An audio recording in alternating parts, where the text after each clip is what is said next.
Vamos começar? Já estamos na hora. Então hoje chegamos ao 10º encontro do nosso curso Profecia e Espiritualidade da Vida Concreta. Se fosse um programa de TV, né? Para você que está em casa nos acompanhando.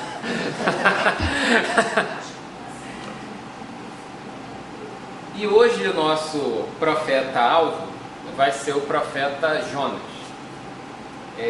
Só para a gente situar na estrutura do nosso curso, para além de hoje, nós temos mais 2 encontros e encerramos a nossa conversa. No nosso próximo encontro, né, dia 22 de outubro, o objeto da nossa conversa vai ser o livro de Malaquias. E como ultimíssimo encontro, de número 12, vai ser a segunda parte de Zacarias. Tá? Então, com isso, eu tentei organizar todo o material dos profetas menores dentro de uma linha do tempo, com algumas possibilidades de realocação, mas mais ou menos uma estrutura temporal de todos os profetas. Né? Tem uns que a gente não garante exatamente que é ali, mas é uma tentativa de colocar em ordem cronológica. E hoje a gente chega na obra que envolve o nome desse profeta chamado Jonas. O título que eu dei é Jonas, a rebeldia concreta do desmérito. Foi um título meio maluco assim, mas eu tentei pegar nuances das leituras que a gente pode fazer em cima do livro de Jonas. E já de cara, eu poderia fazer algumas considerações a respeito do livro de maneira geral. Lembrando da história, né, de Jonas, Jonas é um profeta que, às vezes eu costumo dizer que ele é um profeta trapalhão. Ele é uma espécie de antiprofeta, que, como os profetas, tem um chamamento para a sua vocação profética, mas de alguma forma ele tenta burlar essa vocação seguindo um caminho de julgamento pessoal. E nisso, uma série de aventuras e apuros que envolvem esse personagem e que, de certa forma, desqualificam um pouco o livro de Jonas como um livro pertencente à literatura profética.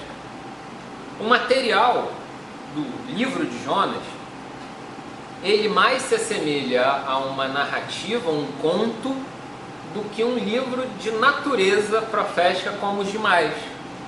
A gente não consegue dar uma semelhança muito direta entre a obra de Jonas e Amós, Oséias, Isaías, pegando os profetas maiores, inclusive. Inclusive, existe uma linha, né, de abordagem do livro de Jonas que coloca esse livro em outra coleção, como pertencente ao conjunto dos livros de sabedoria, pasmo, né, que aí é muito diferente. Colocar Jonas ao lado de Eclesiastes, ao lado de Jó, ao lado de Provérbios e tal, mas considerando a forma e a abordagem, e principalmente o tema que ele aborda na sua construção. E isso é um pouco do que a gente, inclusive, vai conversar. O livro de Jonas, em termos da história narrada, da história contada, das cenas que a gente lê o livro e consegue imaginar, ele apresenta um profeta chamado a ir à cidade de Nínive. Nínive era a antiga capital do Império Assírio. E tem todo um dilema proposto no livro. Deus chama Jonas a ir a Nínive pregar a sua palavra de arrependimento, típica dos profetas. Jonas não quer ir, porque se lembra do que a Assíria causou ao povo hebreu, principalmente o Reino do Norte, mas também ao Reino do Sul. Eu não tenho nada a ver com essa gente, eu não tenho obrigação nenhuma com esses que nos afligiram tanto, que nos causaram tanto mal. E curiosamente, o povo de Nínive, né, depois de uma série de aventuras, o episódio do grande peixe, Jonas ser lançado ao mar, de ser vomitado e tal. A população da Assíria tem uma adesão imediata à mensagem que Jonas apresenta. Inclusive o governante de Nínive se converte e tal, uma comoção pública diante daquela novidade que o profeta traz, e Jonas fica profundamente chateado com toda essa situação, porque ele não queria que esse fosse o destino. Ele queria que, né, se lascasse, né, por conta do passado de desgraça. Olha, Gabi, as abordagens que a gente vê, leitura, de tratamento do livro de Jonas, dificilmente vão dar algum caráter histórico a esse livro, e vão propor com mais, talvez, honestidade, que ele seja lido na forma de um conto com fundo moral, uma pequena novela que espera-se que o leitor tenha uma determinada mudança de comportamento a partir do episódio de trauma que aparece na leitura. O Jonas deve ter pregado uma mensagem muito com o pé atrás, né? Ele não queria. Quando ele se converte, ele fica chateado. Então, ele não foi de coração aberto. Exatamente. E apesar disso, a interrupção foi essa. Foi muito mais eficaz do que a de todos os profetas. Pois é, aí... Os profetas se esforçam para um negócio dessa, nunca dá. E vem um que não quer, vai lá e dá tudo certo, né? Então, o segredo é não querer, né? Porque aí dá certo.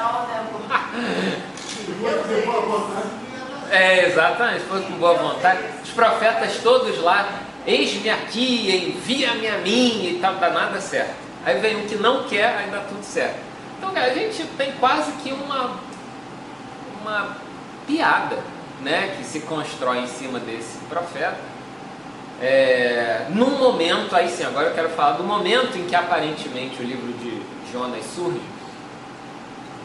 que é um momento onde parece profundamente necessário que o povo hebreu se abra às realidades que vêm das nações, dos grupos étnicos, dos grupos religiosos que voltam junto dos recém-libertados a ocupar a terra de Israel.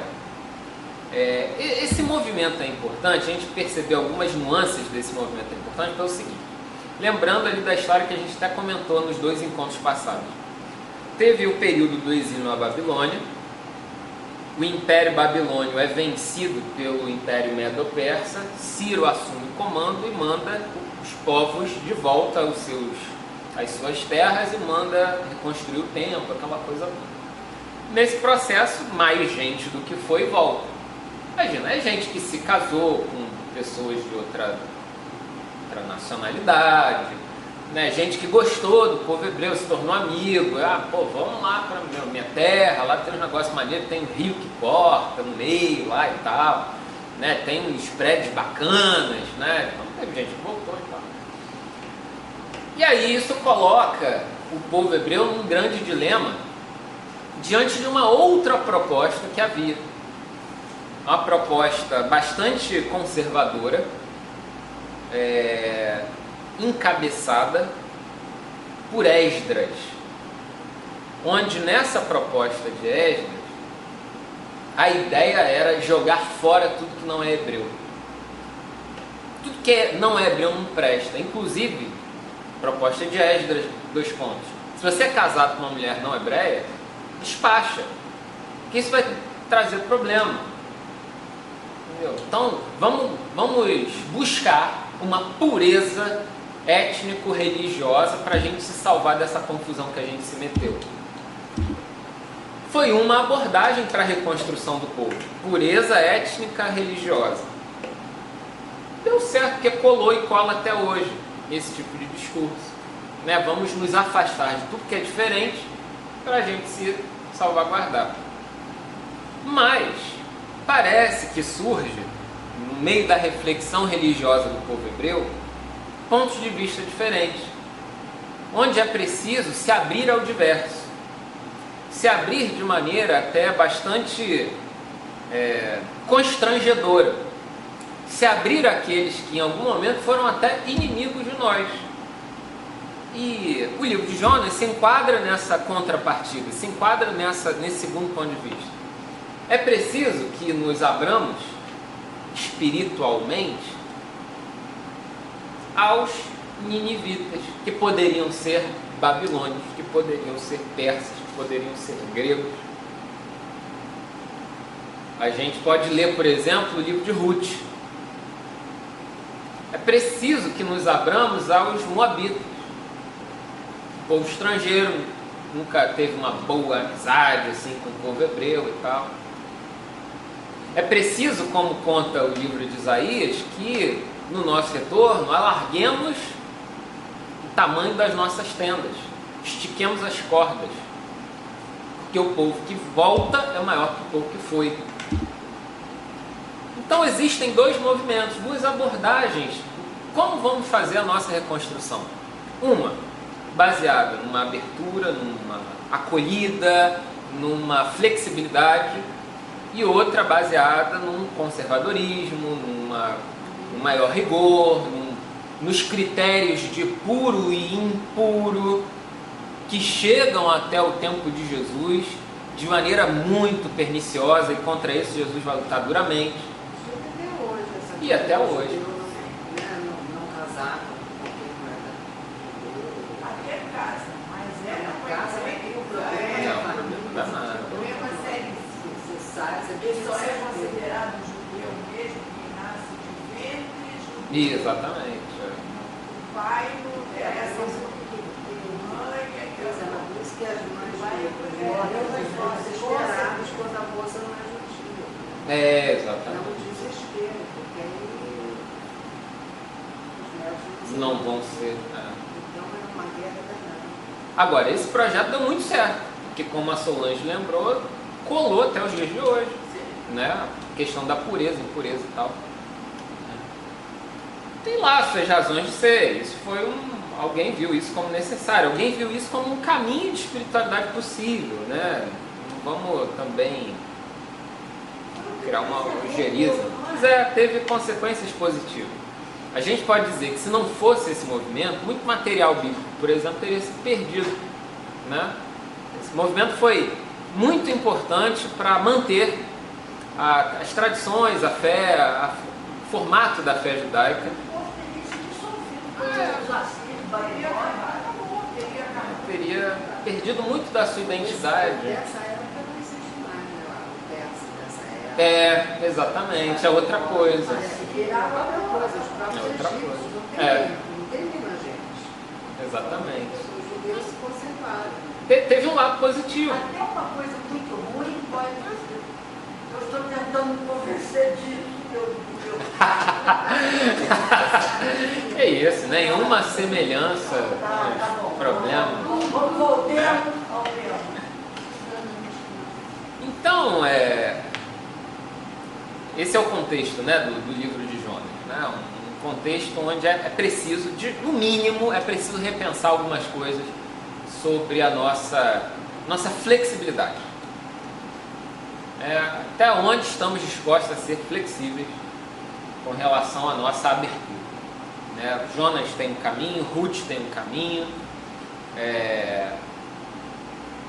Esdras, Neemias tem outro projeto, que conflitam entre si, mas no mínimo faz parte da história.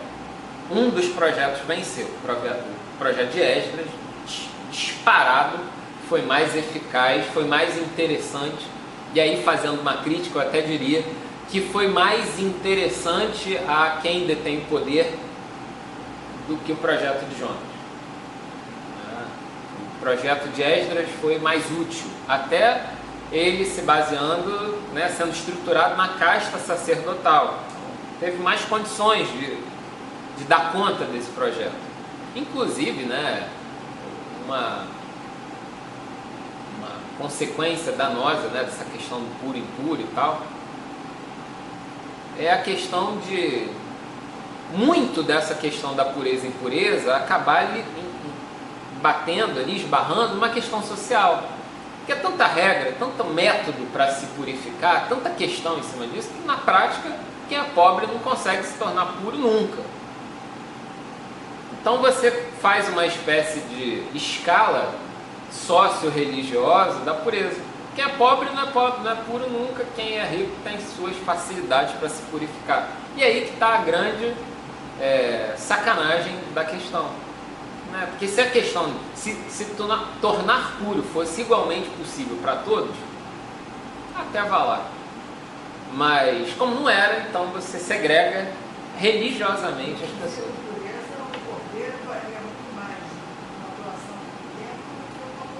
Exatamente. Né? Então, né, você quer aquela coisa pomposa, bonita, quer realmente perdoar os seus pecados. Aquela coisa, né? Para fazer bonito diante de Deus e dos homens, né? Você vai aquele cordeiro perfeito. Tá? Sim, você tem comércios, né? Desse tipo de coisa, você trabalha questões de perdão, de atenção divina com base em dinheiro. Né? Isso é muito cruel, mas não tem nada novo debaixo do sol. Né? A gente pode dizer até o seguinte, que é tudo bíblico. Né? Teologia da prosperidade, isso aí, é tudo bíblico, só que não convém. É tudo bíblico, mas não é cristão. Então, né? E a gente tem que ser muito tranquilo com relação a isso. Né? Isso nos dá um olhar para a Bíblia bastante tranquilo. Exatamente. Às vezes até atrapalhando o caminho. Então no meio de fato. Né?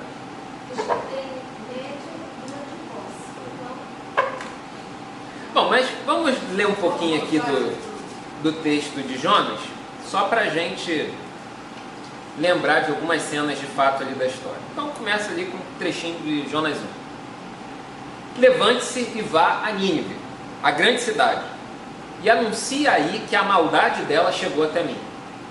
Jonas partiu.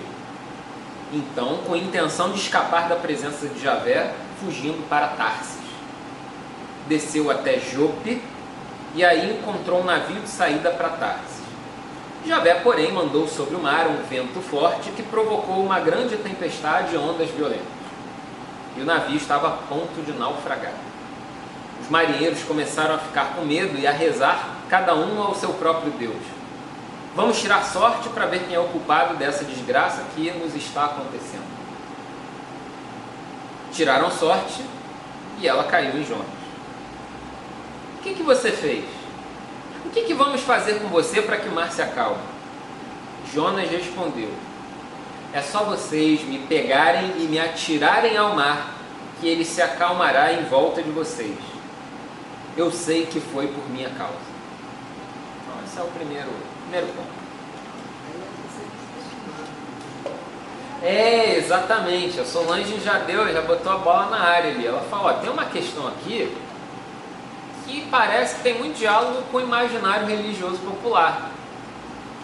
A gente está falando aqui de aplacar a fúria de um Deus a partir de um sacrifício humano, por exemplo. Lógico que a gente pode pensar nesse elemento de diversas maneiras. Um lado negativo seria esse, uma concepção bastante típica, né? Desse aplacamento da ira dos deuses. Ou de uma forma positiva é o seguinte: por esse trecho inicial, é curioso, parece que a gente fica um pouco desautorizado a condenar o Jonas, porque ele assume a responsabilidade. Ele fala, não, fui eu. Ele foge, tem essa atrapalhada toda e tal, mas quando ele é cobrado, ele se apresenta e resolve o problema. Olha, é só vocês me lançarem ao mar que tudo vai se acalmar. O que teria de positivo nisso? Né? Para além da fúria dos deuses, uma visão positiva a respeito do próprio sacrifício. Como se determinadas soluções para turbulências demandassem alguma espécie de sacrifício. Por exemplo, poderia ser uma leitura, né? Diante das turbulências que podem nos acometer, nos afrontar, nos ameaçar, às vezes um sacrifício pode ser necessário. Não sei, não, uma leitura. Estou rascunhando aqui, tá? Rascunhem também, por favor. Ele estava se sentindo culpado pra caramba, ele sabia que não era aquilo que ele tinha que fazer, ele queria alguma desculpa para ele, uma autoflagelação, por assim dizer. Ele só não pulou direto do bar, que seria uma solução, desde que ele estava convicto que era isso. Ele não precisava anunciar, ele pegava e pulava. Não, vocês me lançam, porque eu não vou pular, vocês têm que me lançar. Já uma história meio louca. Sim. Ele tinha contato com a coisa do sacrifício comum nessas. Comum, bastante comum. Bastante comum. Mas agora, é engraçado a gente perceber, né, nessa história essa questão da ordem, né, que é muito clara: levante-se e vá até Nínive. E aí Jonas partiu, e a maneira como o texto apresenta parece que assim quebra algo que era esperado. Obviamente partiu e foi, não, partiu com a intenção de escapar da presença de Javé. Algo na contramão de qualquer comportamento dos profetas esperado: escapar da presença de Javé. E aí eu pensei o seguinte, lembrando no nosso primeiro encontro, que, para além dos fatos narrados, os profetas podem ousar desobedecer,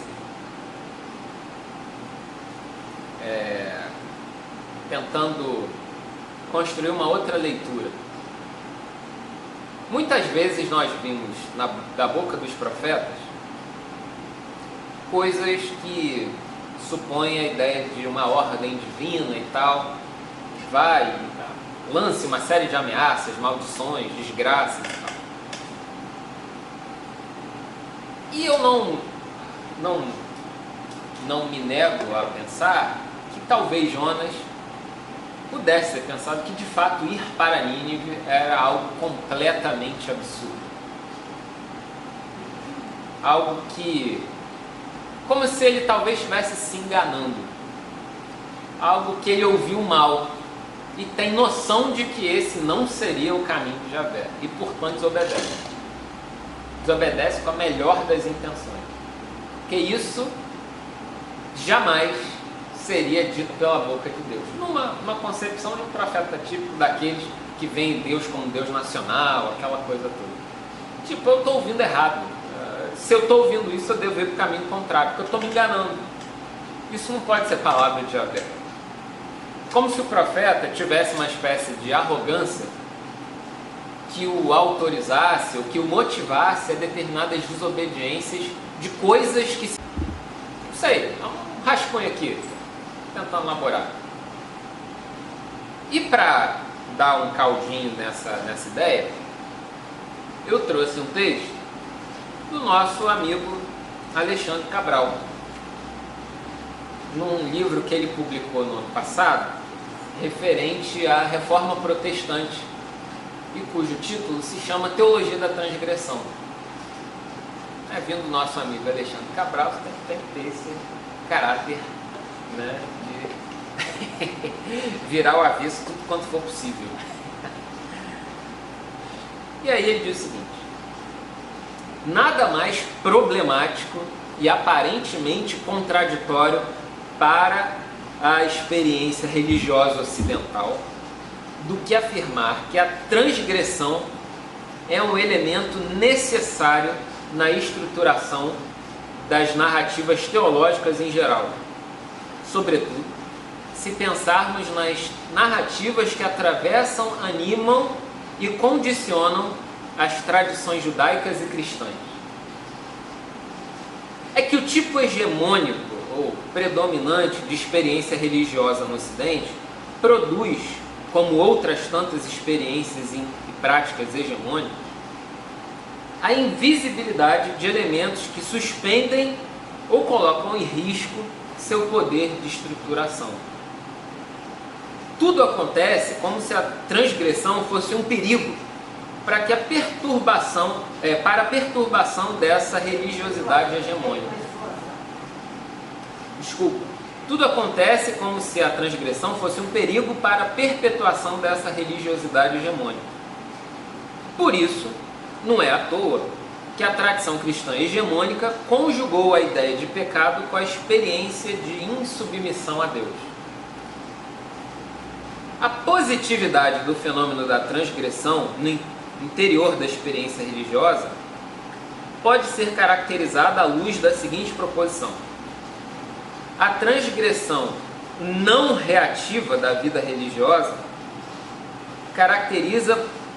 caracteriza-se por ser um tipo de desobediência obediente. Lembrando a raiz latina do termo obediência, oboedire, assinalando, portanto, uma escuta atenciosa, ou seja, uma ausculta. Desobedecer não é somente não seguir a ordem de algo ou de alguém, mas desauscultar. Fiz uns cortes, porque o texto era longo, mas de alguma maneira ele propõe o seguinte: olha, a experiência religiosa cristã ocidental valoriza o fenômeno da transgressão.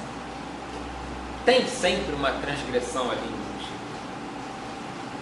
O problema é a gente conseguir identificar que raio de transgressão possível e positiva é essa. E às vezes a gente fala de uma transgressão, de uma desobediência, de uma rebeldia ao próprio Deus, uma vez que o que se tem cristalizado são imagens de Deus. Quem disse que você não está se enganando com essa sua experiência religiosa? Quem disse que não é necessário você desobedecer isso que você criou como seu Deus para de fato criar um caminho positivo? E aí ele usa a ideia de que, olha,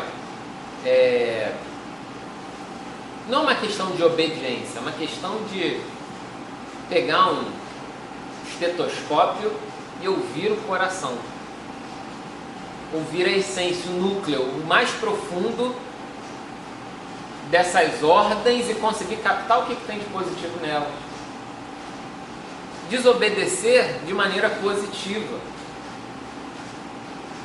Uma desobediência obediente.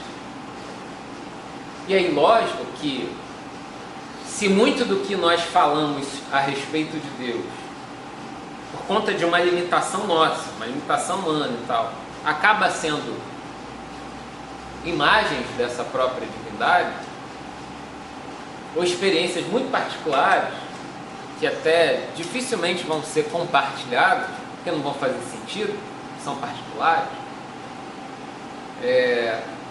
Que critérios, dentro das nossas limitações, a gente pode escolher para saber se está de fato ouvindo algo que preste ou mais uma baboseira que a gente colocou com o nome de Deus?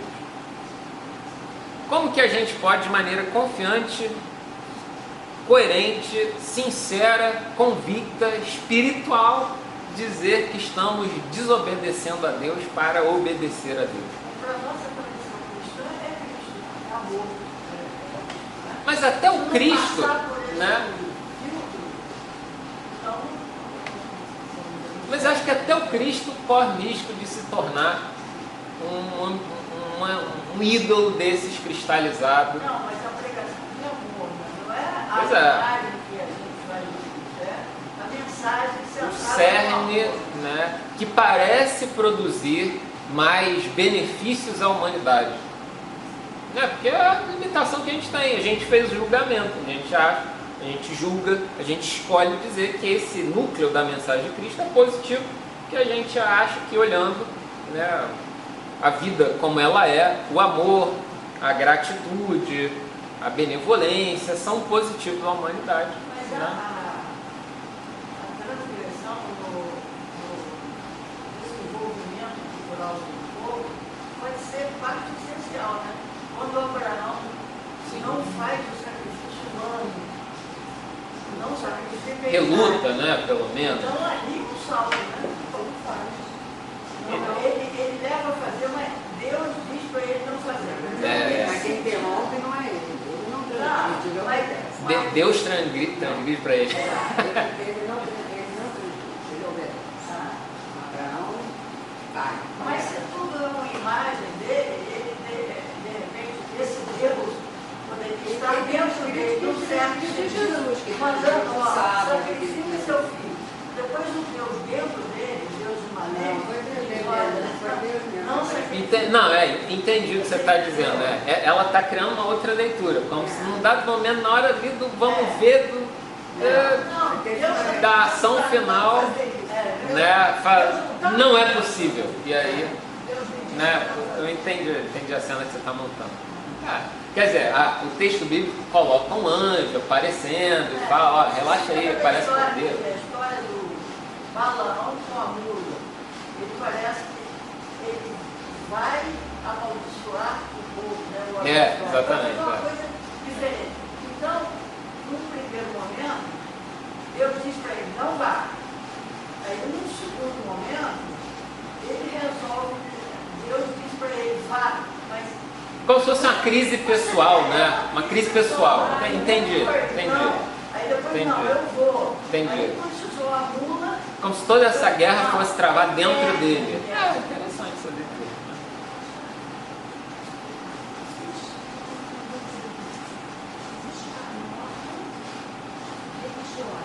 Certo.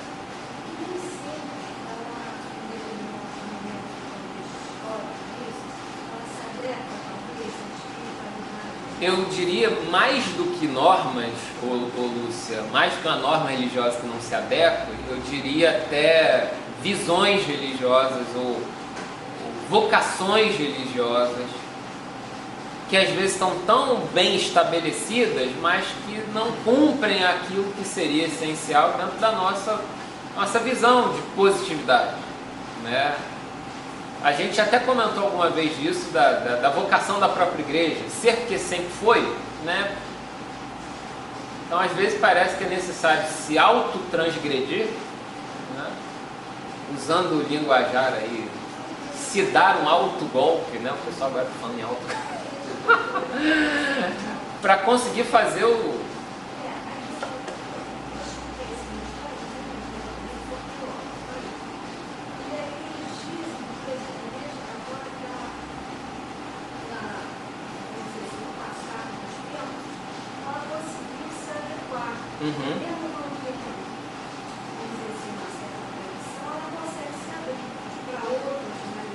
Sim. Bom, são microtransgressões, né? Abro mão de pequenas coisas e acabo ganhando mais. Pode ser, mano. Mas ele tinha que transgredir, senão nada do que a gente, da redenção da humanidade teria acontecido através de Jesus, foi Judas. Coitado de Judas, ele tinha que trair, porque tinha que entregar Jesus, Jesus tinha que morrer na cruz para redimir a bendita. Não, mas que coisa determinista que você está propondo, hein? Caramba. Mas e daí, Judas, como é que ficou nessa? Lascado. Tá, até hoje tomando paulada. Vai me trair hoje, mas ai daquele. Ele sabia que ia e ai daquele. Coitado de Judas. Agora, tem uma transgressão dentro das possíveis leituras de Jonas que parece que é uma transgressão profunda de tudo que tem caráter religioso, que parece que essa transgressão é difícil a gente executar. É uma transgressão necessária, mas de difícil execução. É a transgressão à noção de mérito. Porque todo o esforço cristão acaba esbarrando nesse elemento. Que pra gente é muito tranquilo pensar em mérito. Parece ser o justo.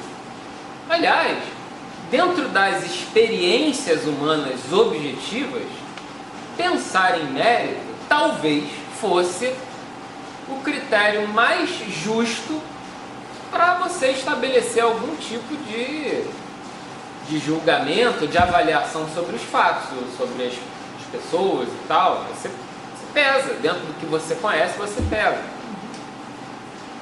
E a transgressão é dizer que isso não basta, que isso não é suficiente, relativizar o mérito como critério. Mas quando o fariseu vai ao condorar, ele diz: obrigado porque eu sou mulher. Obrigado porque eu não sou que nem ele. Ele está fazendo uma exposição dos seus méritos. Exposição dos seus méritos. Ele não está sendo arrogante ao ponto de dizer que ele é melhor do que outros. Ele está, imagino que ele esteja muito sincero, dizendo: olha, muito obrigado porque você me proporcionou ser assim. E eu julgo que consigo, que sou mais abençoado, porque felizmente eu cumpro as regras direitinho.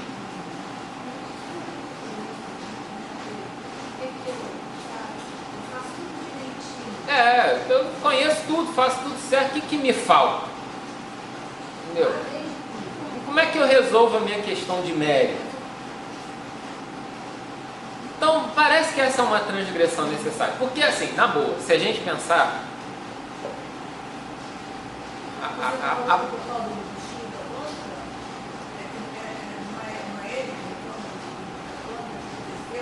Isso é o Jonas. Não exatamente isso. O que eu estou querendo pensar é o seguinte: existia uma questão na cabeça de Jonas que era muito clara. Os ninivitas não merecem nenhum tipo de... não merecem ouvir nada da boca de Javé. Porque a palavra de Javé no livro de Jonas é muito eficaz. E Jonas diz: eles não merecem ouvir isso. Diante de tudo que eles fizeram, eles não merecem. Porque se eles ouvirem, vai dar certo. Então eles não merecem ouvir nada. A questão que, de certa forma, envolve o livro de Jonas é uma questão relacionada com mérito. E o que se propõe, de alguma maneira, é suspender essa noção de mérito em prol de algo mais positivo, que passa, em determinados momentos, pela própria experiência do profeta Jonas. Jonas obedece, também deixa de merecer, mas é salvaguardado, é beneficiado de alguma forma. Todas as vezes ele esbarra na questão do mérito. Ele, diante de tanta reclamação, parece uma sombra para ele. Ele, se a gente olhar, não está merecendo muito carinho, muito cuidado, e pragueja de novo, né? Tem uma questão de mérito envolvida. E se a gente pensar na prática, no dia a dia, por exemplo, das nossas comunidades, todas as igrejas e tal, é difícil, é realmente complicado a gente assumir a quebra do mérito como critério, porque parece injusto. Imagina se a gente arrebenta de uma vez por todas toda a avaliação baseada em mérito. Tudo. Pois é, não dá, é isso que eu estou dizendo. Para você separar a parte de mérito daquilo que acontece na sua vida. Sim. Mas a você vai ficar você vai Mas a questão do Lutero era muito objetiva com relação à salvação, a questão com Deus, né? Então Deus promove a salvação por graça, que a gente não consegue fazer nada e tal. Mas eu digo assim, na vida real, para além das metafísicas religiosas e tal, da gente no dia a dia, arrebentar de uma vez por todas com a questão do mérito se torna impraticável. Nós precisamos do mérito. Por exemplo, questões do dia a dia que transcendem as portas da própria igreja. Imagina se a gente tivesse concurso público, um vestibular. Imagina que aquilo não fosse baseado em mérito, fosse baseado em um desmérito. não ia parecer justo. Porque você... Sorteio, por exemplo. É? Sorteio, ordem alfabética, data de nascimento. Pensando que tem dinheiro de todo mundo envolvido. Não, não é. Isso... Mas não é chamado. Não. Só como que... Não é tudo assim. Um vestibular, por exemplo. Vestibular. É. Mas eu sei de casos de uma... Não, sempre saberemos de casos. Até nome de vestibular. A neta do Sendas passou na UFRJ para medicina. Não conseguiu acompanhar. Não, mas isso aí já é corrupção, aí já é outra coisa, porque não é mérito, nem antimérito. Isso aí se chama picaretagem. Né? Saiu porque não conseguiu acompanhar. A gente está pensando em critérios de justiça. Como que a justiça pode ser executada? Uma leitura seria, é pelo mérito. Isso resolve muita coisa na nossa vida. E resolve e a gente fica confortável. Mas isso não resolve tudo. Porque esse critério de justiça baseada em mérito acaba sendo limitado. Existem instâncias, detalhes, nuances, variáveis que a gente não domina e acaba, mesmo usando o critério do mérito, ficando de fora. E aliás, né, uma questão muito prática. Os critérios de mérito somos nós que escolhemos. Quem disse que nós escolheremos os melhores critérios de mérito dados as nossas limitações? Então já tem um problema a priori aí. Né? Bom, então... Tem falando em vestibular, tem os aspectos compensatórios que são as cotas, né? Por exemplo... Assim, nós, enfim, Sim. extraditamos dinheiro, devemos muito à raça dele, né? Então vamos acessar aí o que acontece na comunidade. Não consegue, entra, chega lá dentro, eu não estou conseguindo, tranca e... essa questão, se a gente entrar por aí... Não chega na praia, é uma pena. Mas acontece, não acontece para todo lado. Então, né, não é assim 0 ou 1, não é binário. Não é.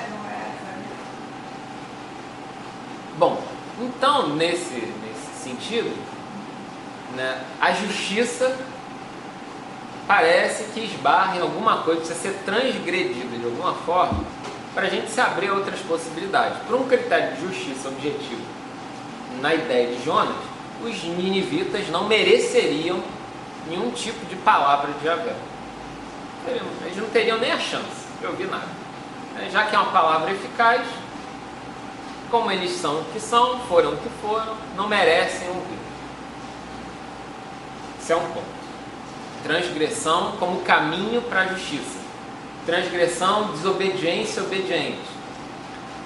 Obediência como ausculta. Audição do coração, escuta atenta, escuta profunda. Mas é a história, a partir dele acreditava que ele não merecia. Sim. Mas ele achava que então ele não estava entendendo certo. Exatamente. E o livro de Jonas vai propor um problema em relação a isso. Bom, vamos dar mais uma olhada. Então, um texto aqui que eu cacei de uma história um pouquinho parecida por conta de um peixe. Tá? Mas aí eu estou forçando a barra aqui com esse texto. É um texto do livro Moby Dick, que fala de um peixe também. Eu acho que no caso é uma baleia mesmo. Né? Agora é uma baleia. Por que os antigos persas consideravam o mar sagrado? Porque os gregos lhe concederam uma divindade à parte, um irmão do próprio Júpiter. Certo é que tudo isso não carece de significado. E ainda mais profundo é o significado daquela história de Narciso, que por não poder se agarrar à doce imagem atormentadora que via na fonte, mergulhou nela e se afogou. No entanto, essa mesma imagem podemos vê-la em todos os rios e oceanos. É a imagem do intocável fantasma da vida, e essa é a chave de tudo. além da transgressão necessária, além da desobediência obediente, o mergulho nesse mar fantasmagórico. A experiência do mar como uma experiência de revisão. Turbulência em águas confusas, como o elemento esclarecedor, como a experiência da reviravolta, como a possibilidade de olhar de outra maneira, como a experiência de Jonas, como o renascimento, como o nosso profeta que diz: me jogue ao mar que tudo se resolve. O mar como necessidade. Como se às vezes fosse necessária essa turbulência, essa experiência traumática de um indivíduo maduro. Eu preciso do mar para passar a ter uma visão mais ampla da vida. Desde que o Moby Dick coloca como fantasma da vida. É preciso se jogar a essas ameaças para começar a pensar a vida de outra forma.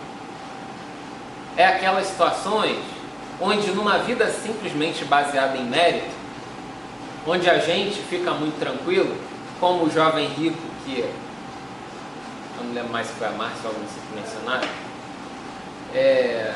eu faço tudo certo. Tá, mas agora você fez o errado, agora você pisou na bola, e aí, o que a gente faz? A gente apaga simplesmente, finge que não aconteceu, a gente reescreve os nossos critérios de maneira casuística para te salvar, ou a gente passa a ter uma visão mais ampla sobre a experiência da vida, que é abrangente em relação a todo mundo. Poderia propor uma série de problemas do cotidiano, imediatos para questões como roubo, furtos em geral e tal, que a gente você tem que pagar pelo que fez, aquela justiça imediata baseada em mérito. Mas aí, diante de uma necessidade, de uma crise, de uma perda de emprego, de uma falência total, você se vê numa situação de mendicância, você vê a única saída que eu teria seria cometer um ato ilícito.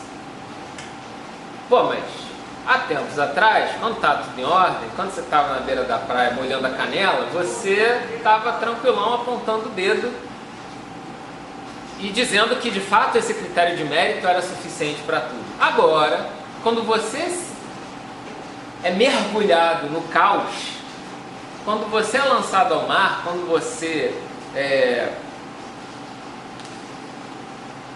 lançado a esse ambiente onde nada se controla, você quer suspender a tua lógica de justiça? Ora bolas, me explique isso.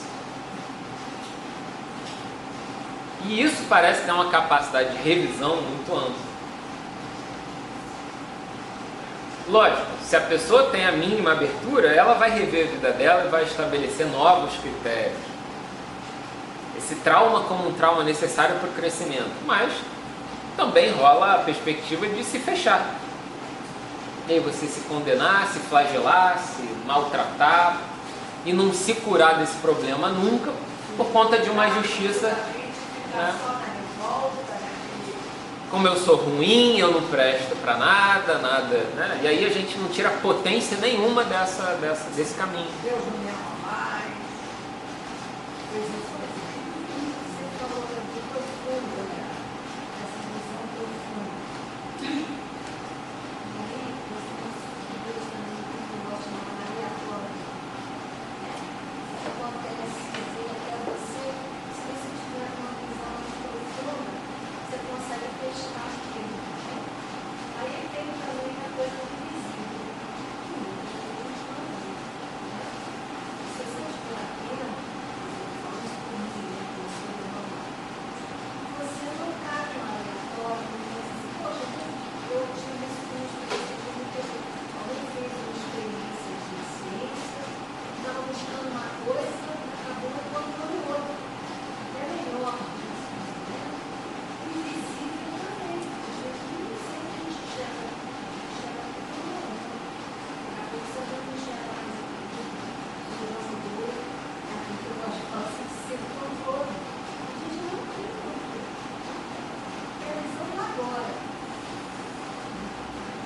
É engraçado, né, que a gente pega umas experiências, né, esse texto é muito rico.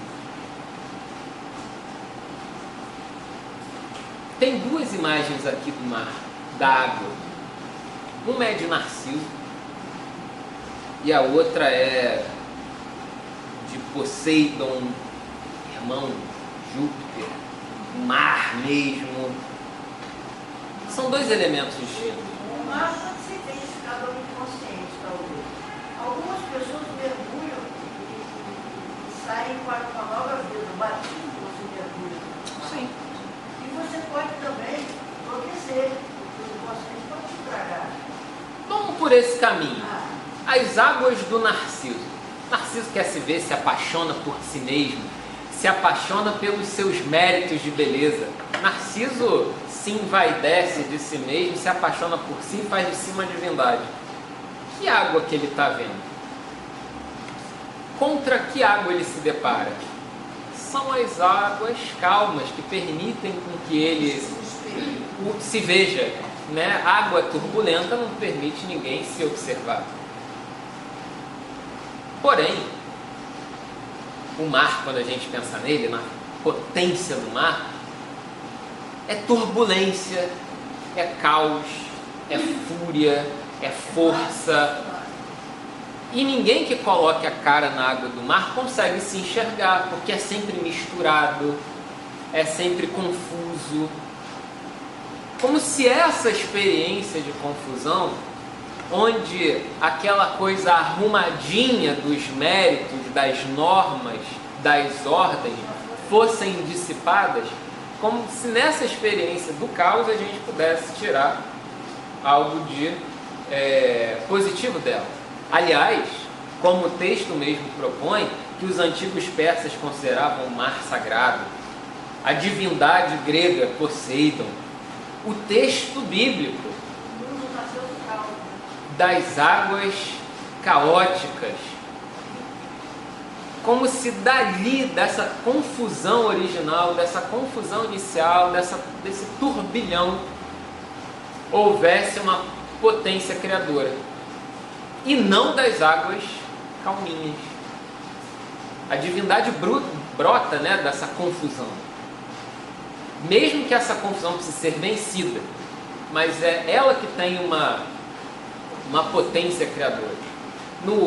Os babilônios, eles tinham uma noção muito engraçada, né, sobre essa questão da própria criação do mundo. Existia uma divindade aquática, dona do caos, que de certa maneira, eu não vou dizer que personificava o mal, mas personificava a potência ingovernável do mundo. É o mundo que não se controla. E aí um herói vence essa divindade caótica, é uma espécie de serpente. E dos restos dessa serpente começa a espalhar. E dali é que brota a terra, a humanidade, as coisas que de fato existem e onde a gente vive. O caos vencido e pulverizado. A Babilônia, os babilônios. De certa forma, o texto bíblico está provocando, está cutucando essa história. Então, o livro de Jonas, né, jogue-me no mar, porque aí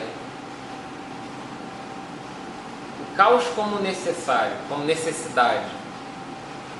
Essas águas onde é possível se encontrar com a vida real, que não é água de Narciso. A vida é turbulência. Como se fosse um batismo. O batismo de Jonas. O batismo de Jonas não é num batistério, com água quente, tranquilinha. O batismo de Jonas é no mar. É batismo, de certa forma, radical. É quase um afogamento. É uma espécie de morte. É uma espécie de colapso. E lá nessa experiência do mar, o encontro com a vida, o encontro com o peixe, com essa salvaguarda, com esse recomeço. peixe como a experiência do recomeço, que é um recomeço que não é bonito também.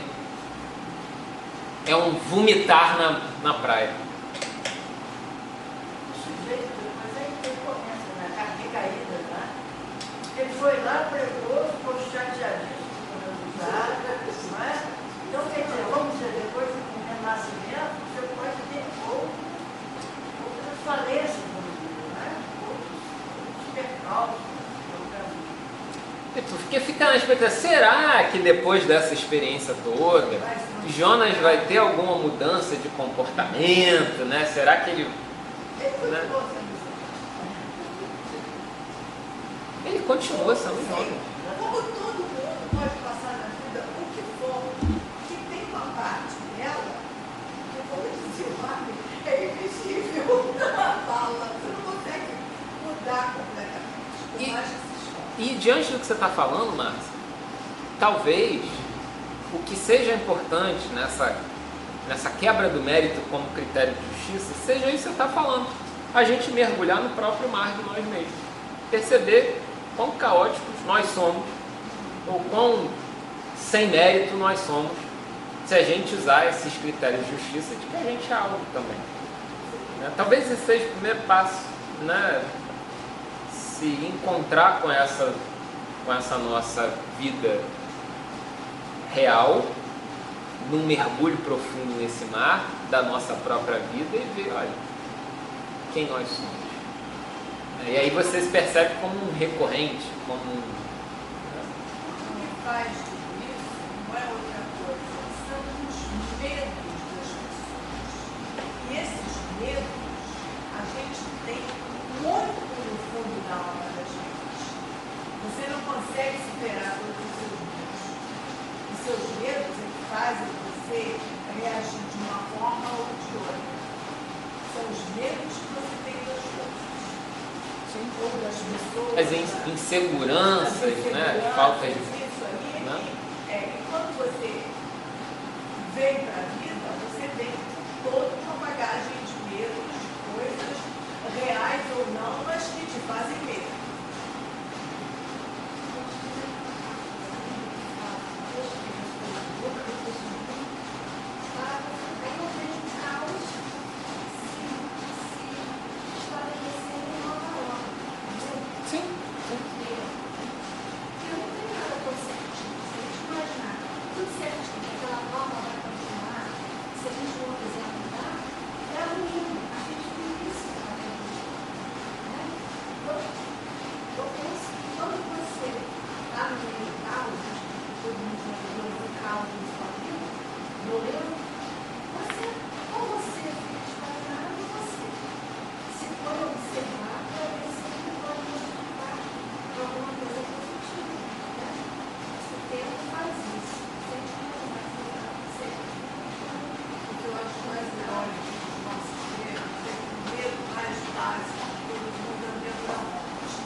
Isso é o que você está dizendo, né? Você não morre todo dia, você morre de uma vez só. Você não sai correndo. Um leão por dia. Uma onça no meio. E se colocou no charada toda aí no mas ninguém sabe se ela vai lá. Vai ter que matar uma onça aí. Mas eu sei uma coisa, viver não é fácil. Viver é complicado. Não é para amador. Não, a gente tem que fazer muita força para viver legal. Para viver o melhor possível. Olha, a gente está todo dia batalhando. Não é uma coisa simples. Mesmo que você esteja sozinho em casa, você tem que batalhar por você mesmo. A briga não cessa. O texto 4 é mais um pedacinho do livro de Jonas. E aí tem essa experiência do mar, dessa profundidade. E aí diz o seguinte: e do ventre do peixe, Jonas dirigiu a Javé, seu Deus, a seguinte oração: na minha angústia, do fundo do abismo, pedi tua ajuda, e ouviste a minha voz. Jogaste-me nas profundezas do coração do mar, e a torrente me envolveu. Passaram sobre mim as tuas ondas e vagas. Eu estava cercado de água até o pescoço, o abismo me rodeava, um lodo se agarrava à minha cabeça.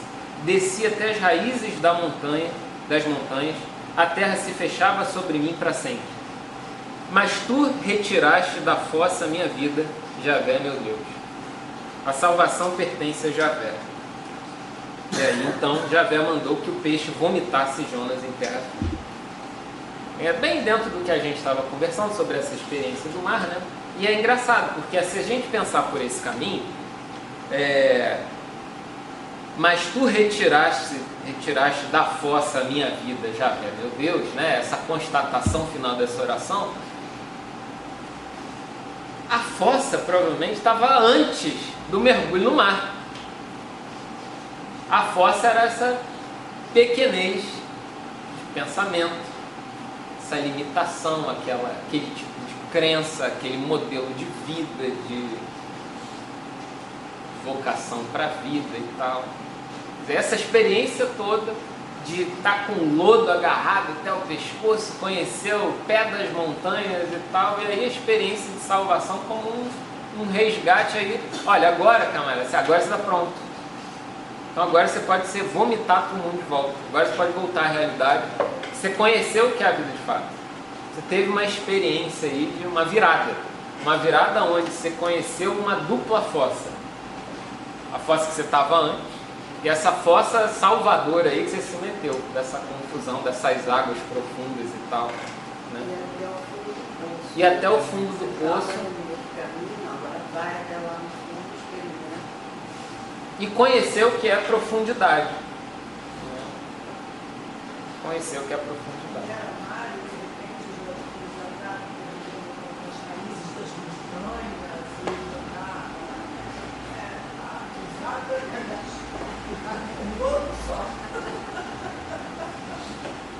Dentro dessa ideia, desse conceito, né, que a gente estava construindo antes, da transgressão, do desmérito, do afogamento nas águas e tal, essa coisa toda.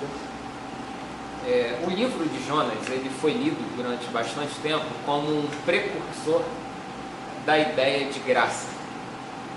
Como se ele fosse um dos livros mais importantes do Novo Testamento, do Antigo Testamento, onde ele conseguisse antecipar, já no ambiente do Primeiro Testamento, a noção de graça. Graça como não mérito. Graça como, vamos chamar de ação divina para além dessas balanças compensatórias. Vá, Nínive. Eu sei que eles não merecem, mas eu quero que vá. Porque o que há de mais fundamental, para além de um julgamento entre mérito e desmérito, entre balanças que julgam e escalonam, é uma questão da vida, por exemplo.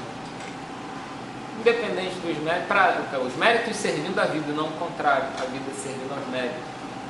É muito mais importante a vida do que... Então, o livro de Jonas, ele costuma ser lido com bastante frequência nesse caminho. O livro de Jonas como o livro que antecipa a noção de graça já no Primeiro Testamento. A gente tem um profeta que discorda dessa ideia, mas um Javé que se aprofunda e age nessa direção. E aí a gente pode ler nessa ideia um pouco do Henry Nouwen, que é um teólogo bastante dedicado a essas questões da profundidade da existência, de uma vida devocional bastante prática, né, de uma reflexão. E aí o Henry Nouwen diz o seguinte no seu livro A Voz Íntima do Amor: o teu amor, na medida em que provém de Deus, é permanente. podes assumir a permanência do teu amor como uma graça de Deus. Podes dar esse amor permanente aos outros. Quando deixam de ter amor, não precisas deixar de amar. A nível humano, as mudanças talvez sejam necessárias, mas a nível divino, podes manter-te fiel ao teu amor. Um dia, sentir-te-ás livre para dar amor gratuito, um amor que não pede, que não pede nada em troca. Um dia também te sentirás livre para receber amor gratuito. O amor é-te oferecido muitas vezes, mas não reconheces. Ignora-lo porque estás determinado a recebê-lo da mesma pessoa a quem o deste.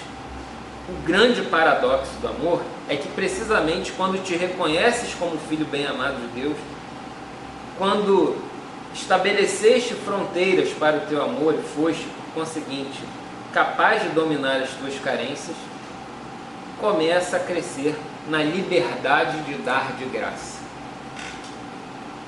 E aí, Henry Nouwen, com a sua mística, ele acaba construindo uma noção de graça, de amor e tal, que aí encontra uma espécie de fonte, de base, de fundamento para além da própria existência humana. Tipo, porque parece que no nosso ambiente, no nosso dia a dia, na prática, no imediato, no justo, esses critérios de mérito seriam plenamente razoáveis. Mas ele fala, cara, a questão não é essa. A questão é que esse Deus em que a gente confia, que a gente se aprofunda, que a gente experimenta, vamos chamar assim, ele é um Deus que ama de maneira permanente. E esse amor acontece por conta dele, não por conta de nós. Entre nós vai ser isso aí, mas quem sabe um dia, quem sabe em algum momento, você consiga conciliar essa imagem divina e pensar que para esse amor, para essa graça, não há um critério de mérito. Você pode usar isso em favor de outro ou em favor de si mesmo. Não achar que vai receber só de quem você deu alguma coisa e oferecer até quem não te fez nada. Como a fonte, onde é que está a fonte real dessa experiência? Né? Como se essa experiência da graça, essa ação divina de Jonas fosse algo, vamos dizer assim, que está além das nossas vocações naturais, vamos chamar assim. Então, se isso de fato fosse um exercício que a gente pode até chamar de exercício espiritual, de vez em quando suspender essa ideia de mérito e exercitar um caminho alternativo.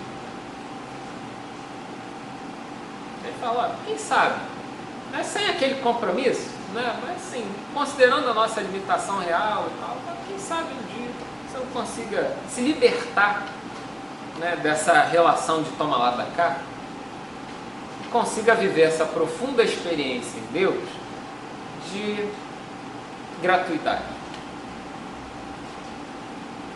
Experiência do presente, tanto para receber quanto para dar. E é engraçado, né? Porque assim, até as nossas próprias experiências de presente, de gratuidade, a gente acaba exercitando a questão de um certo mérito. É o Natal que você dá para quem te deu, você troca e tal. É o amigo oculto que você fica decepcionado se tem um presente de valor muito diferente de outra. Né? O inimigo oculto. Então, até a gratuidade, né, o que deveria ser a experiência da gratuidade, acaba ficando um pouco. Então, ele bota em termos muito honestos, muito humildes. Quem sabe um dia, né, a gente consiga se libertar para isso. Né?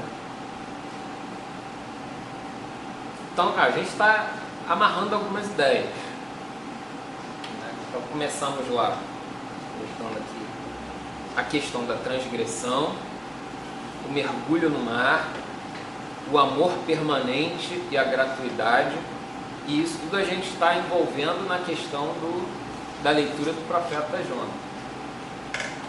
Não sei se esse caminho está fazendo sentido. É um exercício, é uma construção um pouco caótica, como esse mar aí de Jonas mesmo, né?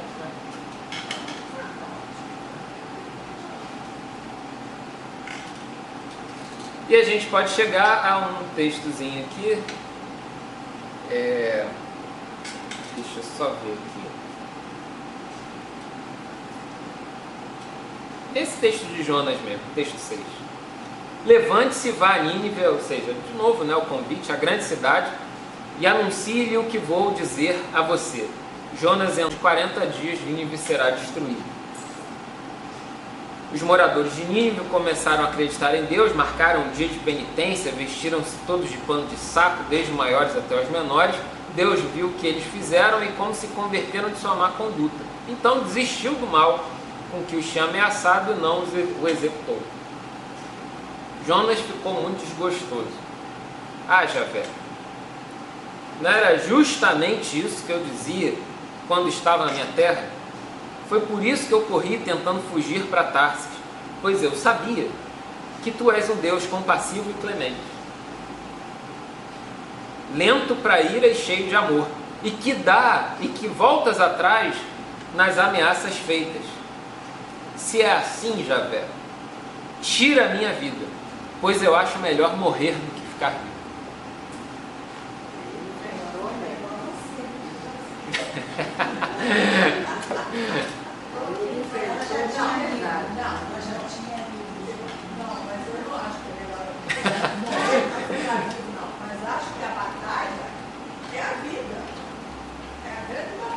Ele coloca em xeque aqui os dois projetos, ou o meu ou o teu.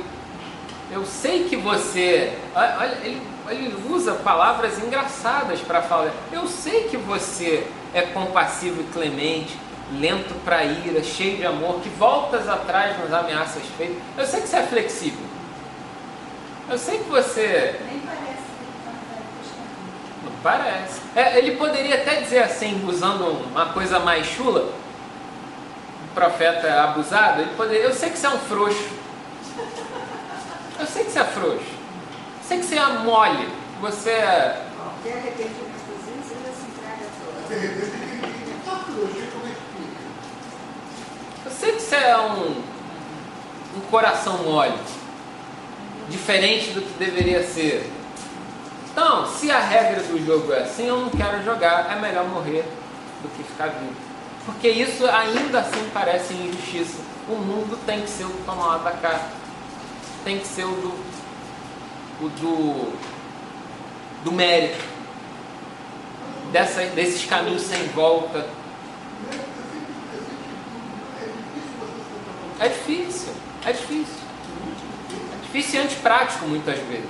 Por isso que o convite que esses autores de alguma forma parecem que nos fazem é que é necessário um esforço para suspender, sempre que possível, eventualmente, essa noção, para que a gente consiga talvez encontrar caminhos um pouco diferentes do óbvio.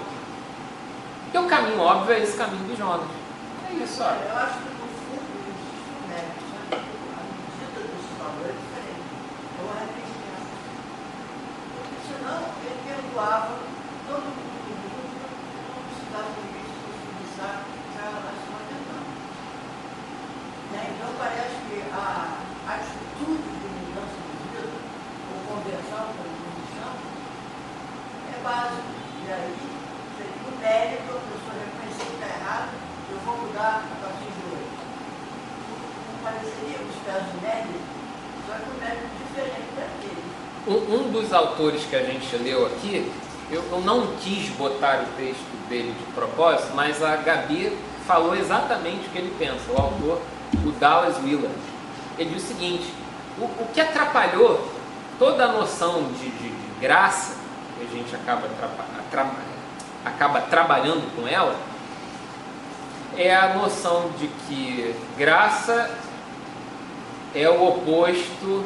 Ele diz o seguinte: As pessoas têm que entender que graça é o oposto de mérito, não de esforço. Graça é o oposto de mérito, não de esforço, na linha do que você comentou. Para o profeta, a necessidade de uma ação prática dessa coisa, de se rasgar e vestir pano de saco e tal, não sei. Mas até para viver nessa égide, nessa frequência da graça, o esforço de suspender os méritos. Existe um esforço ali. Então ele deixa muito marcado que graça é o oposto de mérito, mas não esforço. O Bonhoeffer, no seu livro Discipulado, ele coloca uma questão importante quando ele comenta sobre a graça. A graça barata, a graça preciosa, né, que é o conceito que ele usa. E a gente fica muito tranquilo, né, quando fala assim sobre salvação e a fé como meio para se encontrar essa salvação e a graça no meio disso tudo e tal. Ele diz o seguinte: olha só, a gente tem que entender que essa ideia de salvação é graça mesmo. Porque se a gente disser que foi salvo porque a gente tem fé, então não foi graça. Foi porque você tinha um motivo, você tinha um mérito. Como eu tenho fé, logo eu sou salvo. Merecia salvação. Então é graça ou não é mesmo? Né? Mas para a gente tranquilo, pensar, não, o camarada aderiu àquela fé, logo merece. Já começa Né? que a graça é um dom, a fé é um dom de Deus. Ele te dá a fé. E aí, lógico, ele vai construir toda uma conversa a respeito disso, mas... Tudo foi dom de Deus. Foi graça de Deus. Então, quer dizer, se a gente vai usar essa ideia, né? Salvação por conta da fé, então acabou a graça aí. Graça é graça. Tudo graça. Né? Mérito é que acaba. Mas não tem uma questão da mudança de Deus. Sim, uma coisa não desmerece a outra. Eu conheço que o caminho não é por aqui, é para cá. Então eu mudei para mim. Isso implica em algum tipo de mudança, mas não como condição para outra acontecer. Jesus fica muito claro, né? Fala, vai e não negue demais. Né? Negue-te a ti, negue-se a si mesmo. Eu acho que Jesus fica muito claro, então, mas aí a gente questiona, essa é graça mesmo. Exatamente. Porque essa palavra não aparece com muita clareza, por exemplo, nos evangelhos, não aparece aqui no texto. Né? Isso vai aparecer em toda a literatura de Paulo, né? Que é toda uma... E aí, até as intenções são outras, né?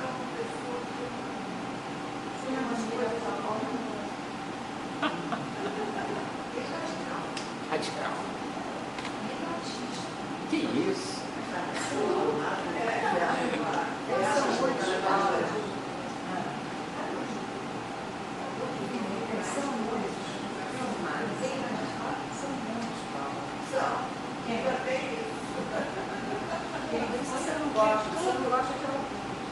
Tem escola bonitinha.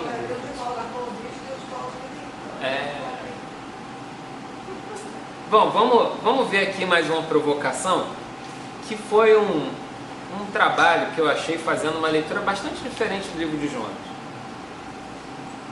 Algumas coisas a gente já comentou, mas eu acho que ele organiza muitas ideias para a gente já se encaminhar para o final. Texto 7. Precisamos relembrar que o denominador comum da moralidade pagã na antiguidade era uma teoria mecanicista do universo. Mecanicismo esse que não se aplica apenas ao aspecto físico do universo, mas do mesmo modo ao campo da moral. Pecado está relacionado com punição, da mesma forma como causa está relacionado com efeito. O mundo físico é sustentado por um termo técnico, homeostase, um equilíbrio entre calor e frio, luz e escuridão, terra e água. E essas forças são equilibradas mecanicamente. De modo similar, o mal é uma força. Ela perturba o equilíbrio e, por isso, é mecanicamente respondido por uma força contrária para restabelecer o equilíbrio. Esse é, em essência, o conceito pagão de moralidade. Os feitos errados perturbam o equilíbrio e invariavelmente evocam uma correção. Essa correção é geralmente uma quantidade equivalente de punição ao malfeitor. Entretanto, pode consistir de uma quantidade equivalente de bons feitos que podem restaurar o equilíbrio total, ou um ritual que pode deslocar o equilíbrio do mecanismo de retribuição. Então, ele está primeiro definindo aqui, ó, o mundo pagão funciona de maneira mecânica. Tem forças e essas forças se equilibram. O mal é uma força e diante dessa força, o que vem de reação? Né? Então, para corrigir o efeito dessa força, ou você faz muitos bens para compensar, ou você sofre uma correção para compensar também, ou você faz um rito para deslocar o efeito daquela punição, daquela correção. O autor do livro de Jonas construiu propositalmente a narrativa de modo que não há força contrária ao mal. Não há sofrimento equivalente, não há igualdade de bons feitos, não há rito de expiação, o ritual para reequilibrar a balança. O povo de Nínive, reconhecidamente acusado por Jonas, falou: esse povo me destruiu no passado, fez muito mal ao meu povo. E Deus ignora completamente essa questão, porque pela lógica pagã deveria haver algum tipo de correção. Ou o povo de Nínive seria castigado, ou o povo de Nínive teria que fazer muitas bondades compensatórias, ou produzir um grande rito para deslocar o efeito daquela punição. E nada disso acontece.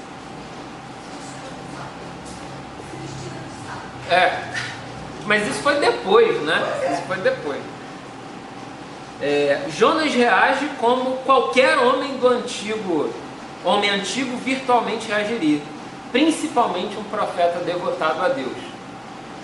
Em resumo, ele está atordoado, esmagado, magoado e revoltado. Seu Deus, o supremo ser moral, está erradicando a distinção entre bem e mal. Erradicando a distinção por conta dos efeitos que seriam exigidos para cada um deles. Como pode um arrependimento posterior ao fato alterar o significado de um feito ou a resposta apropriada de Deus àquele feito? Isso é moralidade? Esse é o caminho de Deus? Voltemos aqui às ideias. Para uma lógica mecanicista, que era típica do mundo pagão, arrependimento não resolve o problema. Ou você faz bondades compensatórias, ou é punido, ou faz um rito. Arrependimento é um critério novo. Agora, como é que eu fiz o negócio? Ano passado eu digo, estou arrependido. Isso resolve o problema.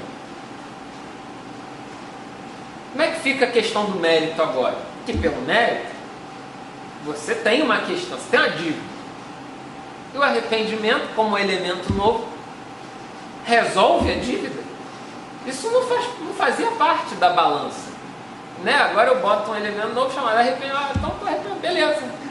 Agora está safo. Pô, era isso, está injusto. Porque aí agora vai virar festa, todo mundo se arrepende e está tudo resolvido. Se você deve e você não paga, não compensa a balança. Isso, exatamente. É isso.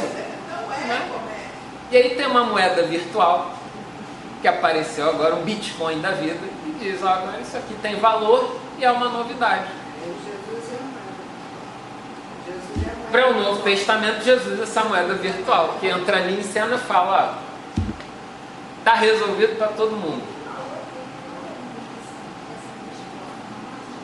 Não sei, aí já está moderno demais, né? A minha cabeça já funde com o Bitcoin.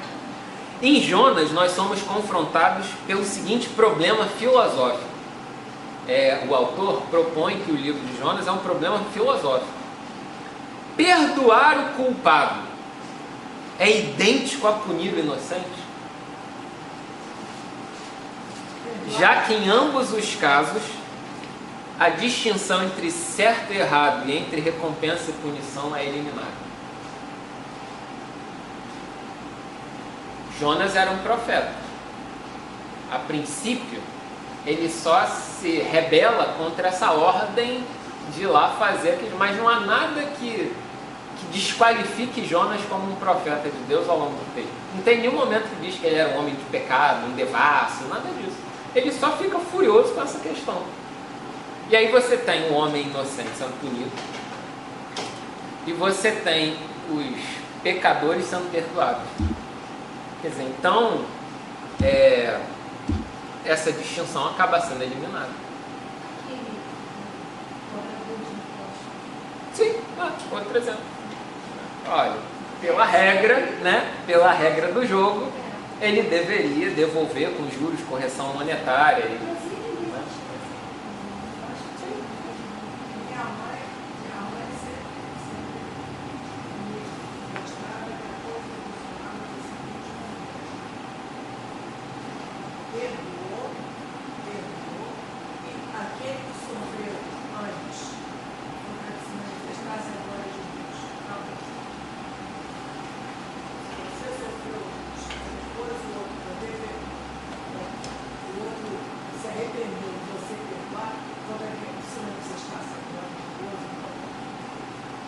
Mas você concorda que isso é algo que transcende essa lógica da vida cotidiana? Transcende a ordem, não.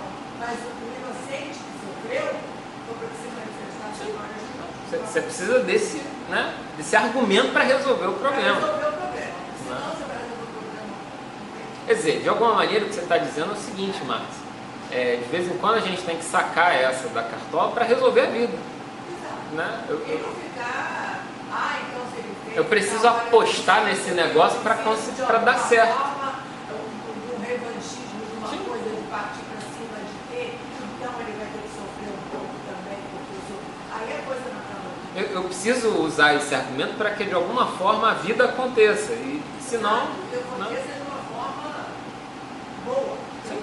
Isso, exatamente. Seja produtiva nesse sentido. Então ele avança dizendo, o livro contém 3 posições ideológicas. A posição de Jonas, de que o mal deve ser punido. A posição de Deus, de que o arrependimento por si produz, garante perdão. E a posição do próprio autor. O pensador que compôs o livro estava mais perturbado pelo problema filosófico do que convencido a respeito da resposta certa. E esse foi o motivo pelo qual ele compôs esse tratado, apresentar um dilema moral. Ele, habilidosa e propositalmente, evitou pender a lenda, o diálogo e essas caracterizações, tanto em favor de Deus como em favor de Jonas. Ele não estabelece nenhum juízo de valor sobre os personagens, ele vai narrando os fatos e você que chega à sua conclusão. O pensador quis manter o tema, essa questão, viva. Mas você não acha que quando a árvore da sombra, né? Então. Morreu, digna, então o autor foi lá para Deus. Olha, você não acha? Entendeu? Entendeu a definição de Deus. Você acha? Olha, Isso aí? Sim. Porque o cara também quase sucumbe aqui, né? Ele sofre tanto, ele desmaia. Então deu um Checkmate. Você acha mesmo? Sim, Deus tirou, você não pode reclamar. Não, mas então, aí é uma questão assim, dessa lógica divina, em comparação à lógica de Jonas. O livro? Então, o livro termina de maneira interrogativa, que é a coisa bacana. A composição acaba de uma maneira muito legal. Você está com dó de uma mamoneira que não lhe custou trabalho. E eu? Será que não vou ter pena de Nínive, essa cidade enorme, onde moram mais de 120 mil pessoas que não sabem distinguir a esquerda da direita, além de tantos animais? Eu acho Não, que ele deixa ali. Lógico que a gente sabe essa posição de Deus, vamos chamar assim, mas o autor em si, ele fica, né, pensando que existem três posições, ele, de fato, ele apresenta essa de Deus como essa questão final e tal, mas ele, né, bota o diálogo ali, apresenta o diálogo e deixa. Inclusive termina com a pergunta. E essa pergunta é respondida de diversas maneiras ao longo da história, ao longo do tempo. Tem gente que vai dizer, não deveria ter pena. O problema é deles, que não sabem distinguir da direita e da esquerda, precisam sofrer, tal. Né? Eu acho que se essa conversa prosseguisse, Jonas ainda ia ficar implicando ali, relutando e instigando, né? Para a gente fechar aqui.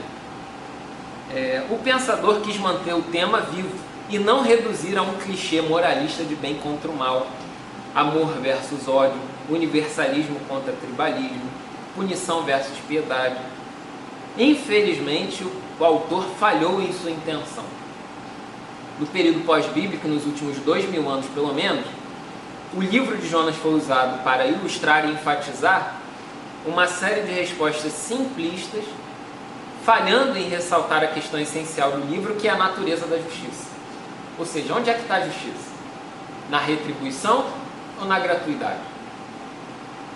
Interessante perceber que até hoje o dilema apresentado pelo autor na Antiga Judá não foi resolvido pela humanidade. Olha o exemplo que ele dá. A sociedade pune e recompensa feitos reais, enquanto a estrutura jurídica não leva em conta o arrependimento e a mudança do coração depois de um fato. Né? Porque o cara vai pagar, vai continuar preso, vai ter a sua pena. Né? A vida real é do mérito. E aí, se o efeito era corretivo, educativo, repressivo e tal, né? E agora que houve uma mudança, o arrependimento não entra em cena. Ele está arrependido. Né? Vai continuar pagando. Entra em cena no seguinte ponto: a partir do momento que você se arrepende, você deixa de sofrer internamente com a revolta, com uma série de coisas que você antes sentia. Mas em termos de sociedade, não. Em termos de sociedade, não. Estou dizendo é você. Tudo bem. Você. Uma coisa interna. Quando você realmente perdoa sim. E abre mão de qualquer, você fica bem. Isso aí, eu custei a entender, mas isso aí com todas assim, vezes, sabe, me foi passado diversas vezes, que eu fui uma criança muito fez, então, se me bateu, eu tenho que ir lá e bater nele também, se aconteceu, eu vou lá e eu digo a minha mãe segurando, você não vai se vingar, não pode se vingar, a vingança não é uma coisa boa, etc. Aí um dia eu falei, mas por quê? Você vai ser mais feliz, você vai ser mais feliz, você vai viver melhor, você vai ter uma vida mais tranquila. E realmente, quem não alimenta certas coisas, vive melhor e tem uma vida mais tranquila. Não fica querendo cobrar tanto. Fez, foi.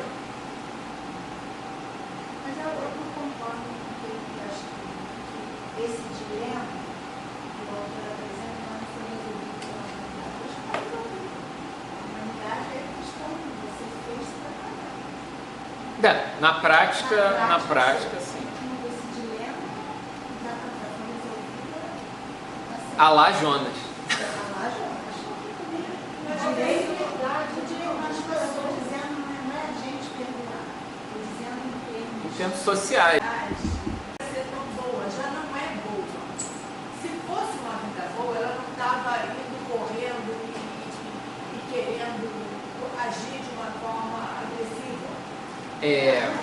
Uma massa. Estou dizendo que um dilema na nossa sociedade. Sim, na sociedade a coisa funciona dessa forma. Mesmo porque tem um problema também, das doenças mentais, que muitas vezes são confundidas com maldade. E não é por maldade. E o contrário também, né? Também. Mas seja como for, tem essa coisa. Quem faz o mal tem que pagar. Então, assim... Mas são pessoas que sofrem. Estou na fase de... A menos que seja um psicopata. Só na fase de Jonas. O Jonas é o seguinte, você não é, por exemplo, claro que essas coisas, nós fazemos esses crimes, tá? O outro lá, que agora está solto, casou com a pastora, e vive lá na igreja da São Francisco, Guilherme de Pablo. Isso. A Cíntia, na época, ela ia lá na igreja deles, na Belo Horizonte, eu falei, olha, diz que o Guilherme de Pablo está frequentando lá, passa longe dele. E a recomendação. O que era o mais prudente a se fazer, né? Você sabe que tem alguém que... Pois é, então. Meu dentista passa longe. Talvez...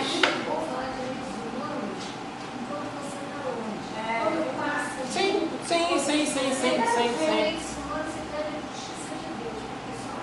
Dentro do que vocês estão falando, talvez a saída seja o seguinte: nunca rogar como uma solução meramente humana e, vamos dizer assim, passível de uma vanglória. Nossa, como nós somos graciosos. Não, no fundo nós somos meritocráticos, meritórios e tal. E o que há de gracioso em nós, o que há de gratuito em nós, ser uma manifestação dessa divindade, dessa espiritualidade, dessa coisa que se abre a algo diferente. O natural, a saída prática é a gente ser o toma lá da cá. Agora... A gente não entende como uma pessoa normal alguém que pega uma criança e mata a criança, enterra uma faca, abre a criança em dois, para fazer um voodoo, uma bruxaria, para mim, a pessoa vai levar nunca. É uma coisa que criança garola. Tem crimes, tem coisa que o cara vê o lixo. E você não tem como pegar. Eles são vários. Vai também. Tem gente que já faz essas coisas. Sim. A criança toda na gaiola. Mas a Márcia estava falando, parece que a mãe da Márcia não sabe. Minha mãe o Jean e o povo que fica migrando para lá, foi visitar a família quando estava sem conseguir andar, ele estava completamente paralisado. E aí ele foi, ele é psicólogo também, começou a conversar com a mulher e tal. E a mágoa que ela tinha da mãe era tão grande. Eu acho que a mãe, inclusive, tinha muito. Mas ela. E aí o tipo já dizia que ela precisava perdoar e tal. E aí ele se tocou que ele não podia ter esse tipo de abordagem. E aí ele concordou com ela. De fato, você não pode perdoar sua mãe que fez isso. Sim. Ela narrou lá, que a mãe disse, você não pode fazer. Mas porém, Deus e você pode. É a ideia do Henry Nolan, né? Ela chorou durante não sei quantas horas e a partir dessa catarse ela saiu andando. Então, o que você está apresentando por essa leitura, Gabi, sendo muito pragmático, é uma das mais importantes utilidades dessa ideia do divino, que é transcender a humanidade. Você é capaz disso, mas o Deus que está em você pode ir além. Então é uma utilidade muito interessante dessa ideia, né? Porque aí nos permite ir para além dos nossos próprios limites, ou pensar, abstrair, esticar o braço, né? Para além do que a gente naturalmente, ou dentro dos nossos esquemas, de maneira um pouco inexplicável, um pouco mal construída, mal embasada, mas você vai além, né? Só para a gente fechar aqui o texto, Então ele diz aqui: até hoje fazemos nossos julgamentos morais com base em impulsos, ideologias, slogans da moda, construtos intelectuais e sentimentos pessoais. Isso é inegável e inevitável. E em todo tempo, nós precisamos ouvir a trilogia interna dissonante. De um lado, Deus, que é esse absurdo gratuito. Do outro lado, Jonas, que é o lógico do mérito. E o pensador, que reconhece que aí tem um problema. Botar essa questão e olhar de cara e falar: tem uma questão que a gente precisa resolver. Quando a gente, por exemplo, tem na igreja, na ICI, você tem um conselho, né, de pessoas para tomar decisão. É porque, na verdade, é a esfera aqui do pensador. É para ver, analisar as questões. Naturalmente, um vai pesar mais do lado de Deus, outro vai ser o mais profeta Jonas e tal. E ali daquela fluidez, daquela turbulência, daquela discussão, daquele... É o cara que vai ver de longe e perceber: estamos de fato diante de um problema real, né? Onde a graça e o mérito se embatem, se digladiam ali, tentando encontrar uma saída. E no final vai ter que haver uma decisão. Isso vai aparecer toda hora nas vidas institucionais, nas vidas pessoais e tal. É como se a gente tem aquela imagem típica, né, do anjinho e do demoninho no ombro, né? É como se fosse a graça e o mérito toda hora, né? E às vezes a gente está, como a Júlia falou, mais para o mérito, às vezes está mais para a graça, às vezes está mais frouxo, como o Deus aqui de Jonas, às vezes está mais, né, juiz, como o profeta. Escuta, posso dizer, não. Escreva essas coisas, publique. Mas está escrito aqui, eu só estou de papagaio, pô. Não, mas você não seleciona. Fazer uma coletânea, né? E um pouco da sua, você pode costurar essas coisas lá com a sua Visão, uma coisa é 100% original. Não. Você faz uma costura. Você tem que ter originalidade, sim, mas você não vai ser 100% Projeto da vida. Não é. Não, eu digo assim, com muita tranquilidade, que para mim faz muita... eu tenho muito carinho pelos profetas bíblicos por uma questão muito prática.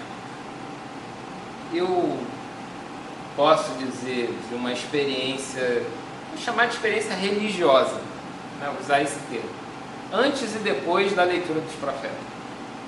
Foi um ponto de virada. Lógico que foi uma versão de leitura dos profetas, né? Foi um estudo que a gente fez lá. A Lúcia ainda não estava com a gente lá naquela igreja na Tijuca, né? Mas isso foi há muito tempo, isso foi em 2009. Foi sobre o livro de Isaías, onde um livro, uma série, 3 volumes, do José Severino Croato, né, um comentário ao livro de Isaías que a gente estudou junto.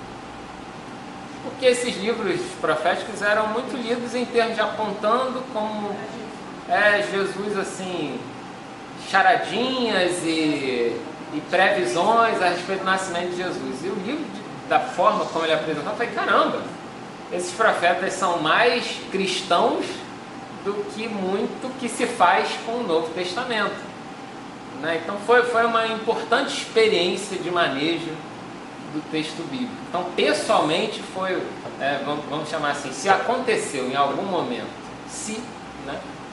aconteceu em algum momento algum tipo de conversão, foi com o Antigo Testamento, não com o Novo. Né? Porque aí sim a mensagem de Jesus passou a fazer sentido e tal. A gente já fez as coisas mais rápidas, mas pode fazer isso aí. Uma coisa que era o nosso plano, né, para o final do ano, já que a gente está se aproximando, a gente tem poucos encontros, né, para fechar o ano. Vai ficar corrido, mas na verdade o que a gente vai conseguir fazer é não finalizar todo o estudo. que eu tinha combinado com o Edson, com o Bruno e tal, era ler alguns capítulos do livro do Jonas Rezende, Deus Fora do Espelho, que eu acho que é um livro que organiza algumas ideias importantes referentes à própria construção dessa igreja.